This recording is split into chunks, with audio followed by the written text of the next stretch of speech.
agressifs dès le début. Ils nous ont vraiment posé des problèmes en défense. Et ils ont instauré un rythme du match qu'on n'a pas pu répondre tout de suite. En fait, au premier quart-temps, on prend trop l'eau au premier quart-temps. On n'était pas prêt à ce qu'ils soient aussi agressifs dès l'entame de match. Et je pense que c'est ce qui nous coûte le match. Parce qu'on a toujours couru derrière le score. À un moment donné, on arrive à faire un peu le break, à revenir. Mais on n'a pas il nous manque quelque chose pour pouvoir faire la différence. Et eux, ils sont restés calmes et ils ont réappuyé dans l'accélérateur. Et du coup, on n'a pas su répondre au combat physique. Bon, le Jet est intraitable à domicile hein, et le Jet revient sur vos talons sur le podium. Hein. Il vous dépasse, je crois. Oui, c'est vrai qu'à domicile, depuis le début de la saison, ils sont vraiment très, très forts chez eux. Ce soir, ils sortent un très gros match. C'est vrai que là, ils nous recollent au classement. Maintenant, il y a encore la saison est longue, donc du coup, on aura le temps de se retrouver et puis à ce moment-là, prendre notre revanche quand il faudra la prendre à ce moment-là. Bon, le Jet se déplace à Rennes et vous accueillerez qui pour le dernier match de l'année? Quimper. Nous, on reçoit un gros Quimper, donc du coup, on va préparer ce match-là pour pouvoir fêter les fêtes de Noël tranquillement, l'esprit reposé. Vous avez quand même un très très bon groupe, cette saison ça tourne quand même.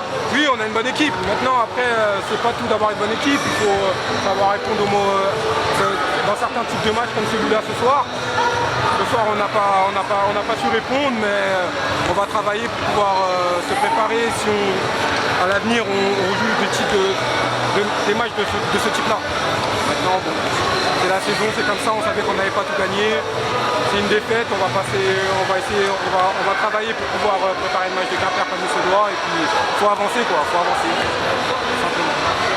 Juste en première mi-temps où on a été un peu soft défensivement sur certaines séquences. Et en deuxième mi-temps, voilà, on a resserré, on a lâché les chevaux et ça nous a permis de faire un petit écart. Bon, défensivement bien en place et quelques beaux contres de Kyle Tresnac. Et offensivement également plutôt en réussite. Ouais, c'est vrai, il a été précis en défense, notamment sur Bradford. On sait que c'est l'un des gros joueurs de la division. Il a réussi à le tenir, donc voilà, félicitations à lui. Bon, vous êtes à plus 3 en bilan, vous revenez 4e, vous recollez Saint-Vallier avant d'aller à Rennes. Si vous faites une fin de saison en trombe, hein, c'est intéressant quand même avant les fêtes. Hein. Ouais, avant les fêtes, ça serait bien d'aller chercher le match à Rennes. Et après, on sait qu'en deuxième partie de saison, on reçoit beaucoup, notamment sur les 5 premiers matchs, on reçoit 4 fois. Donc voilà, ce sera à nous d'en prendre le maximum pour nous placer là-haut. Comment tu expliques la réussite du club, toi, en ce moment? Ouais, je pense que ce soit les dirigeants, les bénévoles, tous ceux qui travaillent pour le club font du bon boulot. Chaque année, on arrive à avoir des bons joueurs, la mayonnaise prend et voilà, les résultats suivent. Donc, 3e victoire consécutive et intraitable à domicile, hein, même tous les gros se cassent les dents chez vous. Hein. Ouais, c'est ça, on sait que chez nous ça doit être une forteresse, on ne doit pas en lâcher beaucoup et pour le moment c'est ce qui se passe et on peut s'en féliciter. Qu'est-ce qui reste à améliorer donc, pour performer à l'extérieur, même si vous restez sur une victoire, vous perdiez de 20 points quand même hein, à Sorgue. Voilà, c'est ça, c'est surtout les débuts de match où on pêche un peu et on ne rentre pas assez dans la dureté dès le début. Donc ce sera à nous de corriger ça et se rendre le match plus facile.